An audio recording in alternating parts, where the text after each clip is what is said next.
Bonjour à tous et bienvenue à ce 21 jours de jeûne et de prière 2025. Quelle joie d'être ensemble parce que nous sommes ensemble, nous sommes connectés par la parole de Dieu, par l'Esprit de Dieu, par notre désir, notre foi, notre soif de le voir agir dans nos vies, dans nos villes, dans nos églises, dans nos familles. Alors, quelle joie, nous sommes au jour 7. Au jour 7 du 21 jours de jeûne et de prière. Et je vous rappelle tout ce qu'il y a de disponible pour vous. Prière.nouvellevie.com. Si vous allez à prière.nouvellevie.com, tu vas y trouver des trésors. Tu vas trouver toutes sortes de ressources qui sont là pour toi, des messages sur le jeûne et la prière, des formations, des podcasts très, très pratiques sur le jeûne et la prière, les premiers pas de jeûne et la prière, les différents jeûnes de la Bible, pourquoi jeûner, comment jeûner et prier. C'est jamais le jeûne seulement, c'est le jeûne et la prière. Également, des entrevues. Je visionnais ça cette semaine. J'étais édifié, encouragé, des entrevues avec des hommes et des femmes qui partagent leur expérience dans le jeûne et la prière parce que notre thème pour le début d'année, c'est recharge mon âme, des choix différents pour une année différente. Et nous jeûnons et nous prions à partir d'un texte de base. On va terminer sur ce texte-là aujourd'hui, continuer au jour 8. On continue avec le jeûne et la prière, mais bien sûr, mais dans Joël chapitre 2, il y a un texte qui est tellement fondamental. On le retrouve dans ce livre de Joël qui a été écrit 700 ans avant Jésus-Christ, mais on retrouve, si le texte vous est familier, c'est une promesse de Dieu pour laquelle nous jeûnons et nous prions. Nous jeûnons et nous prions afin d'être remplis du Saint-Esprit. Et si le texte vous semble familier, vous dites, moi, j'ai pas, me souviens pas avoir lu Joël si souvent que ça, mais c'est parce que le jour de la naissance de l'Église chrétienne, le jour de la Pentecôte, dans les Actes des Apôtres, Jésus est mort, crucifié, ressuscité, et l'ascension, il retourne auprès du Père, il leur dit d'aller prier, chercher la face de Dieu, aller et attendre la promesse du Père, le Saint-Esprit qui va être répandu. Et le jour de la Pentecôte, lorsque l'apôtre Pierre va prêcher le premier message qui va ouvrir, donner naissance à l'Église chrétienne qui est vivante sur la terre, à près d'1 milliard de chrétiens sur la terre, qui est l'Église qui est vivante et va l'être jusqu'à son retour, il y a cette promesse que dans le jeûne et la prière, nous devons être remplis et remplis à nouveau du Saint-Esprit. Joël chapitre 2 et verset 28. Après cela, après le jeûne et la prière, après les cœurs qui s'ouvrent à lui, la recherche de Dieu, après cela, je répandrai mon esprit sur toute chair. Vos fils et vos filles prophétiseront, vos vieillards auront des songes, vos jeunes gens auront des visions, même sur les serviteurs, même sur les servantes, dans ces jours-là, je répandrai mon esprit sur toute chair. Et un peu plus loin, au verset 32, alors quiconque invoquera le nom du Seigneur, de l'Éternel, sera sauvé. Dieu nous appelle dans le jeûne et la prière pour faire ce choix d'être rempli de son esprit. Je dois choisir dans ce début d'année et à chaque année de ma vie, chaque saison de ma vie, je dois choisir de quel esprit je vais être rempli. Quel esprit va m'animer. Il y a quelque chose qui est dit dans l'Ancien Testament d'un homme qui s'appelle Daniel, et Daniel était en captivité babylonienne, entouré de tout ce qui est contraire à Dieu, de toute l'immoralité, de toute la souillure et de la dépravation que tu peux imaginer. Mais pourtant, il est dit de lui, Daniel, chapitre 6, verset 3, Daniel surpassait tous les chefs et autres dirigeants parce qu'il y avait en lui un esprit supérieur, l'esprit de Dieu. Et c'est pourquoi le roi même inconverti pensait à l'établir sur tout le royaume. Le mot esprit supérieur, un esprit plus excellent, yatir en hébreu, c'est littéralement l'esprit de Dieu qui était en lui. Et Dieu nous appelle aujourd'hui. Dans le jeûne et la prière, nous sommes ramenés à ce choix. C'est-à-dire, Seigneur, dans le jeûne et la prière, je mets ce temps-là à part, je ferme tout le reste et je vais devant toi parce qu'en ce faisant, en jeûnant et en priant, je choisis de quel esprit je vais être animé. Je choisis de quel esprit je vais être rempli en 2025. Est-ce que je vais être rempli de l'esprit de division, de colère, de mépris, d'arrogance, de souillure, de vulgarité, de débauche? Le mot débauche, dans le Nouveau Testament, le mot asatia, de ce qui est vain, de gaspillage, de perte, d'angoisse, de critique, d'anxiété, de peur, de méfiance, tout cet esprit, cet ethos social et spirituel qui domine notre société moderne. Nous sommes appelés au milieu de tout ce monde spirituel d'être remplis d'un esprit différent, d'être remplis d'un esprit qui est l'esprit de Dieu, je jeûne et je prie afin de transcender l'esprit ambiant et d'être rempli de l'Esprit de Dieu, rempli du Saint-Esprit. Alors, après cela, je répandrai mon esprit. Il n'y a pas d'âge, il y a aucune limite d'âge et surtout, il n'y a aucune exception. Les fils, les filles, les jeunes gens, les serviteurs et aussi les plus vieux, les vieillards. Il n'y a pas un moment dans ta vie. C'est une des choses que les dernières années, je frémissais et honnêtement, j'ai pleuré.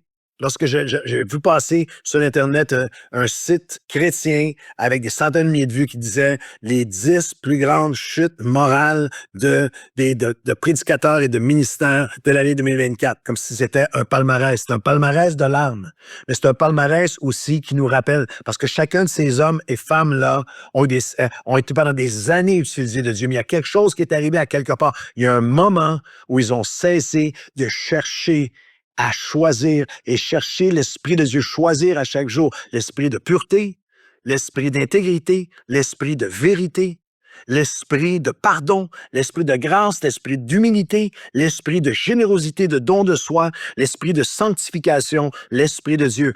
Nous jeûnons et nous prions pour être remplis du fruit de l'Esprit. C'est un choix. Galates chapitre 5 et le verset 16. Je dis donc, dit l'apôtre Paul, marchez selon l'Esprit et vous n'accomplirez pas les désirs de la chair. C'est un choix au quotidien. C'est pas une œuvre faite une fois pour le reste de ta vie. C'est maintenant, c'est cette année, c'était aujourd'hui. C'est en public, c'est dans le lieu secret, c'est au travail, c'est dans tes relations, c'est dans tes pensées, c'est dans ce que tu visionnes en ligne.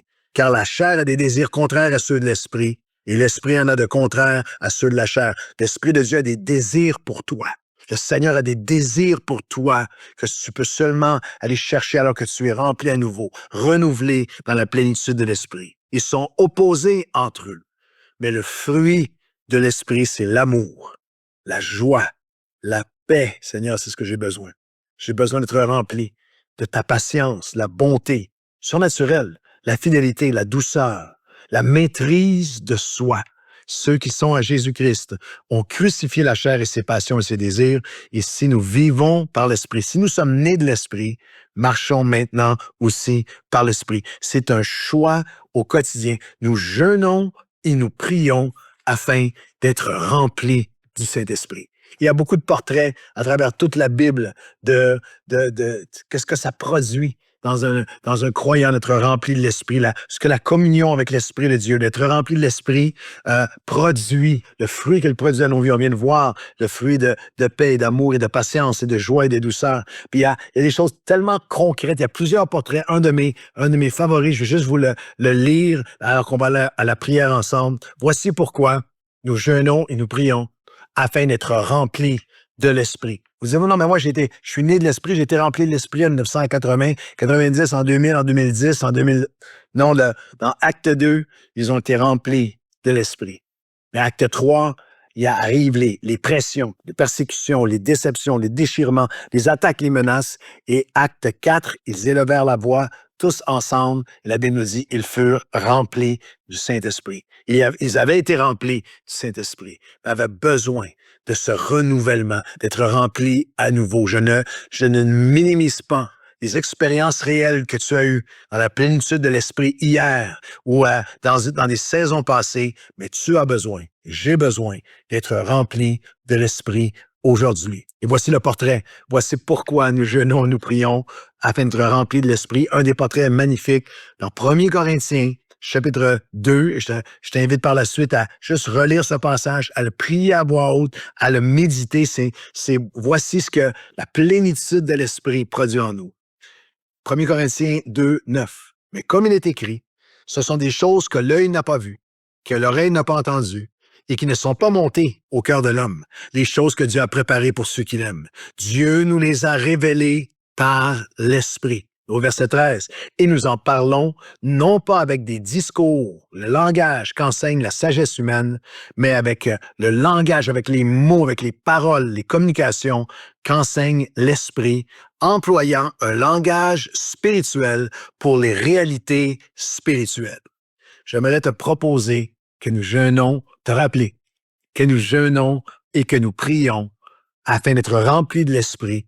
Parce que lorsque je suis rempli, être rempli de l'Esprit nous donne accès à une connaissance surnaturelle, à une capacité de communication surnaturelle et à une confiance surnaturelle. Je prie et je jeûne pour être rempli de l'Esprit parce que c'est seulement par le Saint-Esprit que je viens à voir. L'œil n'a pas vu, l'oreille n'a pas entendu, le cœur de l'homme ne peut pas produire, ne peut pas imaginer les choses que Dieu a de préparer. Elles nous sont révélées par l'Esprit. Nous n'avons pas l'Esprit qui vient de Dieu. Par l'Esprit qui vient de Dieu, seulement pouvons-nous connaître les choses que Dieu nous a préparées, veut nous donner par sa grâce.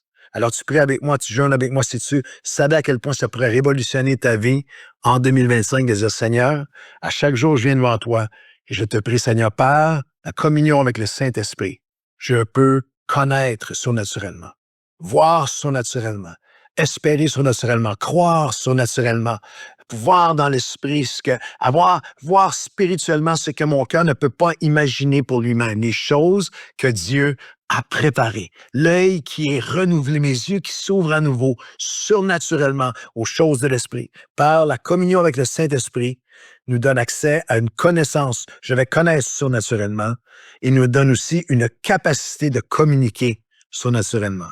Et nous en parlons non avec des discours qu'enseigne la sagesse humaine, wow, mais avec la communication, avec les paroles que nous enseigne l'Esprit de Dieu. As-tu déjà prié, Esprit de Dieu, enseigne-moi à parler selon le cœur de Dieu? Je ne parle pas seulement d'arrêter de blasphémer ou de tout ça. Il y a un tel niveau de vulgarité dans le monde qui nous entoure et de paroles de mort et de paroles d'accusation et de paroles de mépris et de paroles d'orgueil et de paroles dévastatrices et d'abus, de violence verbale de toutes les façons autour de nous.